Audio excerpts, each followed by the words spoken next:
Hi all, welcome to ninth lecture. तो ये lecture में जो भी हमने कॉस्ट फंक्शन को डिस्कस किया in terms of linear regression, उसको कैलकुलेट करते हैं और उसके एग्जांपल के थ्रू समझते हैं और उसको विजुलाइज भी करते हैं। ठीक है।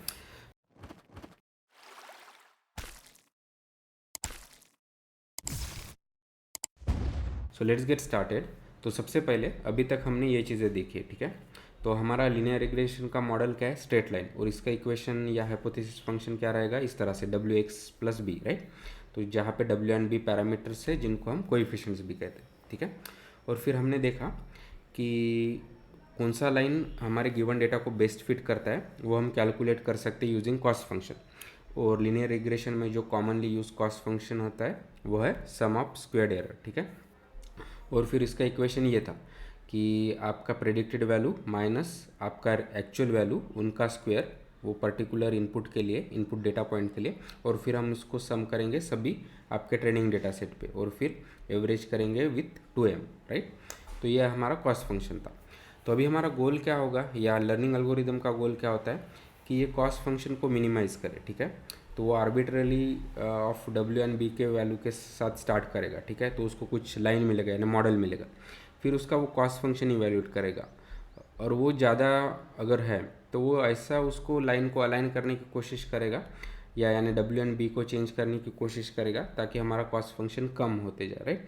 और फिर ये करते करते जाएगा जब तक हमें बेस्ट फिट लाइन नहीं मिलता, यानी पूरे ऑप्शंस ट्राई करके हमको कौन सा बेस्ट लाइन मिलता है जिसका कॉस्ट फंक्शन मिनिमम हो। ठीक है। तो वो बेसिकली किसी भी लर्निंग एल्गोरिदम का गोल रहेगा। ठीक है। लेकिन ये लेक्चर में हम फोकस करेंगे कि ये कॉस्ट फंक्शन के विजुअलाइजेशन और उसके एग्जांपल पे। ठीक है। तो फॉर दैट हम एक हमारा जो भी हमारा ये मॉडल है उसको सिंप्लीफाई करते हैं, और लेट से कि हमारा बी का वैल्यू जीरो है, यानी उसका वाई इंटरसेप्ट जीरो, यानी हम बस ऐसे ही लाइंस कंसिडर कर रहे हैं जो ओरिजिन से पास होते हैं। ठीक है। तो फॉर एग्जांपल जब बी जीरो है और डब्ल्यू वन है तो हमें इस तरह से स्ट्रेट लाइन मिल रहा है। ठीक है। और हमारा अभी ये इनपुट डेटा सेट या ट्रेनिंग डेटा सेट क्या है? बस ये 3 पॉइंट है जो बेसिकली 1 1 2 2 एंड 3 3 है, राइट। तो अभी आप ये केस में क्या देख रहे हैं कि लाइन एक्चुअली सभी डेटा से थ्रू पास हो रहा है। तो आप हम विजुअलाइजेशन से यही देख सकते हैं कि इसके लिए डेफिनेटली एरर क्या होगा? जीरो, क्योंकि एक्चुअल वैल्यू और एक्सपेक्टेड वैल्यू सेम है। ठीक है। और वो कॉस्ट फंक्शन के फार्मूला में अगर उनको फिट करते तो भी हमको जीरो मिलेगा। क्यों? तो सबसे पहले फर्स्ट पॉइंट के लिए हमारे मॉडल ने दिया वन, उसका एक्चुअल वैल्यू वन है, फिर उसका स्क्वायर। ठीक है। और फिर इसी तरह हम बाकी के सभी डेटा पॉइंट्स के लिए करेंगे। तो सेकंड के लिए 2 - 2, थर्ड के लिए 3 - 2, फिर हम सबके स्क्वायर का सम करेंगे, राइट, यानी एडिशन करेंगे, तो हमें क्या मिलेगा? जीरो। ठीक है।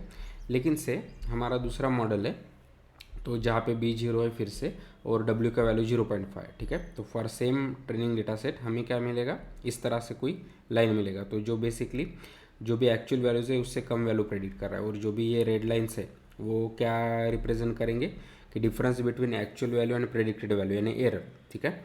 तो डेफिनेटली इस ये मॉडल का कॉस्ट डेफिनेटली ज़्यादा होगा। तो अगर हम उसको कैलकुलेट करते हैं तो सिमिलरली कि हमारे मॉडल ने पहले पॉइंट के लिए प्रेडिक्ट क्या किया है? 0.5। ठीक है। उसका एक्चुअल वैल्यू क्या है? One, right. तो हमारे मॉडल ने बेसिकली प्रेडिक्ट किया है, तो एक्चुअल वैल्यू है वन और हमारे मॉडल ने प्रेडिक्ट किया 0.5। तो ये जो डिफरेंस है, राइट, तो वो कितना रहेगा? 0.5। ठीक है। तो वही हम कोशिश कर रहे हैं। ठीक है। कि जब ये 0.5 है बेसिकली, तब पहले पॉइंट के लिए हमारा एरर इस तरह से मिलेगा। सेम फॉर सेकंड पॉइंट, तो predicted value one, actual value two, and so on, right. तो अगर हम ये तीनों पॉइंट के लिए स्क्वायर करते और फिर डिवाइड बाय 2m करते, और m क्या है? नंबर ऑफ ट्रेनिंग एग्जाम्पल्स, तो ये केस में 3, तो हमें उसका कॉस्ट मिलेगा 0.5। ठीक है। अच्छा, तो नेक्स्ट तो अभी सपोज़ हम ये W के रिस्पेक्ट में, यानी W को एक्स एक्सिस पे और उसके अगेंस्ट जो भी कॉस्ट हमें मिल रहा है वो वाई एक्सिस पे अगर प्लॉट करते हैं तो हमें इस तरह से कुछ मिलेगा। ठीक है। तो फॉर एग्जांपल हमारा पहला मॉडल में क्या था? W का वैल्यू वन था। ठीक है।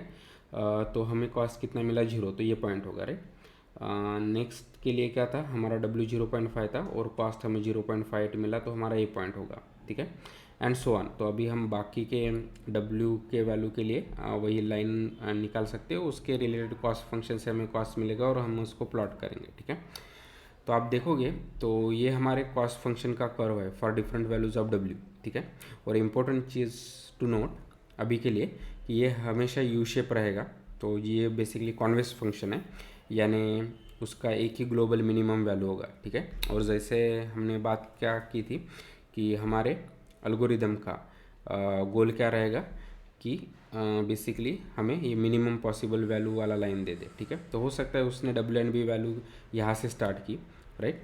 तो उसको कुछ कॉस्ट मिला तो ये डेफिनेटली ज़्यादा था, फिर वो W&B को कुछ अलाइन करेगा से फॉर एग्जांपल, फिर हमें ये कॉस्ट मिला, ठीक है। तो ये डेफिनेटली इससे कम है तो वो उसको चूज़ करेगा। तो नेक्स्ट इटरेशन में वो फिर से W&B अलाइन करते जाएगा एंड फाइनली जब W&B वो इस तरह से हो जाएंगे कि हमें कॉस्ट फंक्शन का वैल्यू यानी कॉस्ट का वैल्यू जब बहुत कम मिलता है, इस तरह से जीरो मिलता है, तो वो हमें एज ए हमारा मॉडल रिटर्न करेगा। तो इसलिए हम कहते हैं कि वो बेस्ट फिट मॉडल रहेगा on our given data, right. तो वो कैसे करता है वो हम आगे नेक्स्ट लेक्चर्स में डिटेल में डिस्कस करेंगे, ठीक है। तो नेक्स्ट, तो अभी अगर हम W&B को दोनों को अगर कंसिडर करते हैं और फिर उसके अगेंस्ट कॉस्ट निकालते हैं, तो हमें इंस्टेड ऑफ अभी वो 2D डायमेंशन इस तरह से 3D मिलेगा, राइट। तो से W हमारा x एक्सिस पे, B हमारा y एक्सिस पे हमने प्लॉट किया, और ये जो भी हमारा कॉस्ट निकलेगा उसको से हमने Z एक्सिस पे प्लॉट किया, तो ठीक है। तो फिर से हमें इस तरह से 3D शेप मिलेगा जो बॉल लाइक शेप है, जिसमें हम सूप वगैरह पीते हैं, राइट, या जो भी हमारा हैंगिंग नेट है एंड सो ऑन, ठीक है। लेकिन अभी आप देखोगे तो ये भी कॉन्वेक्स फंक्शन है, राइट, कि जैसे हम नीचे नीचे नीचे नीचे जाते रहेंगे तब उसका कॉस्ट कम होते जाएगा और यहाँ पे शायद हमको मिनिमम कॉस्ट मिलेगा एंड सो ऑन, राइट। तो ये 2D प्लेन क्या रिप्रेजेंट कर रहा है, हमारे इनपुट पैरामीटर्स W&B, ठीक है। और ये बेसिकली यहाँ से जो भी ये हाइट है, ठीक है, तो वो रिप्रेजेंट कर रहा है हमारे कॉस्ट का वैल्यू। तो जैसे जैसे हम ऊपर जाते जाएंगे उतना उतना कॉस्ट बढ़ते जाएगा, ठीक है, एंड सो ऑन, ठीक है। तो अभी ये विजुअलाइजेशन के लिए अच्छा लग रहा है, लेकिन सेम अभी हमारे पास 2 पैरामीटर हैं, और अगर हमारे पास मल्टीपल पैरामीटर्स होते तो डेफिनेटली ये कॉस्ट फंक्शन को इस तरह से विजुअलाइज करना काफ़ी मुश्किल होता है। तो उसके लिए एक बेटर अप्रोच है जिसको हम कहते हैं काउंटर प्लॉट्स, ठीक है। तो काउंटर प्लॉट्स क्या है, बेसिकली एक कन्वीनियंट वे है जो मल्टी डायमेंशनल शेप्स को 2D में रिप्रेजेंट करने के लिए, ठीक है। तो जो भी ये बॉल शेप का जो भी हमारा कॉस्ट फंक्शन था लास्ट स्लाइड में जो भी हमने डिस्कस किया, तो वो भी हम काउंटर प्लॉट से प्लॉट कर सकते हैं, ठीक है। तो उसके लिए क्या करना पड़ेगा बेसिकली, तो हम जो भी हमारा ये बॉल लाइक शेप है उसके हॉरिजेंटल स्लाइसेस करेंगे, ठीक है, यानी उसको कट करेंगे। तो से ये मेरा फर्स्ट स्लाइस, ये सेकंड स्लाइस, फिर ये थर्ड स्लाइस, ये fourth slice and so on, ठीक है। और फिर हम उसको टॉप से देखेंगे। तो अगर टॉप से देखते हैं तो हमें क्या मिलेगा, एक इलिप्स लाइक स्ट्रक्चर। लेकिन से फॉर एग्जांपल दिस, अगर मैं इसको टॉप से देखता हूँ तो मुझे क्या मिलेगा, ये इलिप्स, राइट। ये इसको अगर मैं टॉप से देखता हूँ तो मुझे क्या मिलेगा, इस तरह से कुछ ellipse like structure and so on, ठीक है।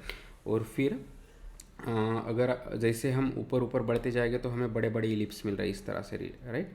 और फिर अगर हम ऊपर से देखेंगे तो क्या होगा, ये एक इलिप्स के अंदर दूसरा इलिप्स एंड थर्ड इलिप्स, इनमें सर्कुलर शेप्स, राइट, इस तरह से मिलेगा। तो वही हमें मिल रहा है बेसिकली काउंटर प्लॉट्स में, ठीक है। तो ये हो सकता है हमारा आउटर इलिप्स है, राइट। फिर उसके अंदर यानी हमारा मैक्सिमम कॉस्ट वाला स्ट्रक्चर जितना ऊपर रहेगा वो, फिर उसके बाद वाला and so on so on so on, ठीक है। तो लेकिन ये काउंटर प्लॉट्स बेसिकली वही वैल्यूज़ या वही स्ट्रक्चर रिप्रेजेंट कर रहा है जो ये बेसिकली 3D शेप रिप्रेजेंट कर रहा है, ठीक है।